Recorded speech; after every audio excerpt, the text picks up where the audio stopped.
Thungathurthi MLA Hindu ధర్మం బ్రాహ్మణులను కించపరుస్తూ చేసిన వ్యాఖ్యలపై కేంద్ర మంత్రి బండి సంజయ్ కరీంనగర్లో తీవ్రస్థాయిలో మండిపడ్డారు. గాంధీభవన్లో హిందూ ధర్మాన్ని హేళన చేస్తుంటే కాంగ్రెస్ నేతలు చప్పట్లు కొట్టడం వారి మత విద్వేషానికి నిదర్శనమని ధ్వజమెత్తారు. సమాజంలో చిచ్చుపెడుతున్న సదరు ఎమ్మెల్యేపై తక్షణమే క్రిమినల్ కేసులు నమోదు చేయాలని కాంగ్రెస్ పార్టీ నుంచి ఆయనను బర్తరఫ్ చేయాలని డిమాండ్ చేశారు. కాంగ్రెస్ అంటే ముస్లిం అంటే కాంగ్రెస్. ఎస్, ఇలా యథా రాజా తదా ప్రజా. ఇలా ముఖ్యమంత్రి బాటలు నడుస్తున్నటువంటి కాంగ్రెస్ పార్టీ నాయకులు, ఇలా ఎంఏ పార్టీ నాయకులు గతం కట్టేసి ఇలా ఎన్టీఆర్ గార్డు గుర్తు చేస్తాం, పీవీ గార్డు గుర్తు చేస్తామంటే ఇలా ఎంఏ పార్టీని బీఆర్ఎస్ పార్టీ పొందబెట్టే విషయాన్ని గుర్తుంచుకోవాలి. 15 నిమిషాలు సమయం ఇస్తాను నరికి చంపుతానే ఎంఏ పార్టీని మొత్తం ఎక్కడ కూడా భూస్థాపన చేసిన విషయాన్ని గుర్తుంచుకోవాలి. రెడ్డి అయినా రావైనా ఎవ్వరైనా కూడా మా కాళ్ళ కిందికి వచ్చి పడుండాల్సిందే అని చెప్పి ఎంఏ పార్టీ అంటే కూడా సిగ్గు లేకుండా, పౌరుషం లేకుండా, రేషం లేకుండా, రోషం లేకుండా వాళ్ళ మోచేతికి నీళ్లు తాగే కాంగ్రెస్ బీఆర్ఎస్ పార్టీ నాయకులారా, మీ నాయకుల వివరశాలి ఫస్ట్ మార్చుకోండి. ఫస్ట్ అంత వేదిక మీద అర్చకులను పిలిపించి, బ్రాహ్మణత్వం పిలిపించి వాళ్ళు స్పష్టంగా ఆశీర్వాదం ఇస్తుంటే ఇలా హిందూ ధర్మం గొప్పతనం, సర్వే జన సుఖినోభవంతు అని చెప్పి ప్రతి వ్యక్తి, ప్రతి ప్రాణి సుఖ సంతోషాలతో ఉండాలని కోరుకునే ధర్మమే నా హిందూ ధర్మం. గాడ్ బ్లెస్ యూ కాదు, సర్వే జన సుఖినోభవంతు. ఇది నా హిందూ ధర్మం యొక్క గొప్పతనం. కానీ మూర్ఖుడికి ఏం రాలే, బ్రాహ్మణోత్సవంలో ఆశీర్వాదం తెలియదే. అక్కడ వేదికమైన నాయకులకు సిగ్గుండాలి కొంచెం. పోయి నీ భార్య పిల్లలు అడుగుర్రి.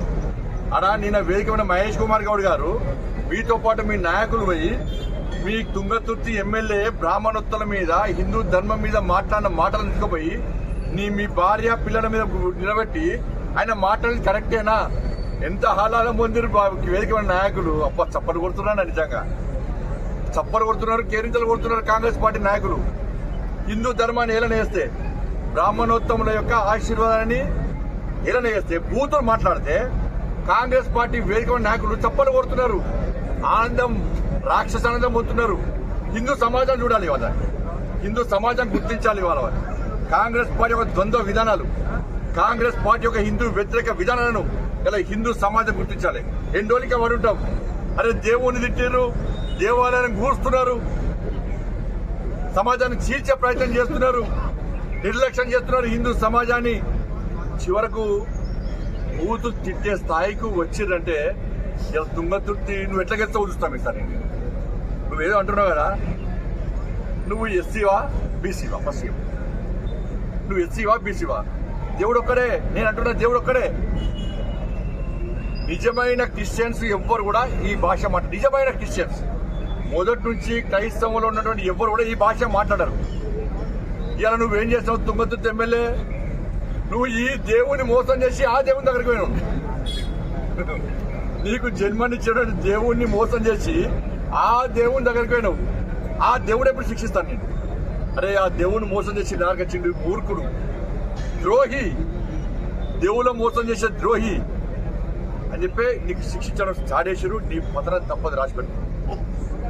నీకు క్షమాపణ ఇవ్వాలని అవసరం హిందూ సమాజానికి అవసరం లేదు. ముఖ్యమంత్రి క్షమాపణ చెప్పాలి. ముఖ్యమంత్రి ఏమాత్రం నువ్వు ధర్మాన్ని నమ్ముకుంటే, నువ్వు హిందువు అయితే, ఆ వేదికమైన నాయకులు హిందువులు అయితే మీరు క్షమాపణ చెప్పండి. ఆయన వెంటనే పార్టీని సస్పెండ్ చేస్తారా, ఏం చేస్తారో ఆయన మీద వెంటనే క్రిమినల్ కేసు పెట్టాల్సిందిగా ఇలా మత విద్వేషాలు రగిలించే ప్రయత్నం తుంగతుర్తి ఎమ్మెల్యే చేసిండు. ఆయన మీద వెంటనే క్రిమినల్ కేసులు పెట్టాలి. ఆయన శాశ్వతంగా ఎన్నికల పోటీ చేయకుండా ప్రభుత్వం ఏం చేస్తుందో చర్యలు తీసుకోవాలి. తుంగతుర్తిలో నీ పతనం స్టార్ట్ అయిన బిడ్డ, నీ సంగతి చూస్తావు. ఇవాళ నా దేవుళ్ళని ధర్మాన్ని కించపరుస్తావా నువ్వు? హిందూ సమాజం ఏది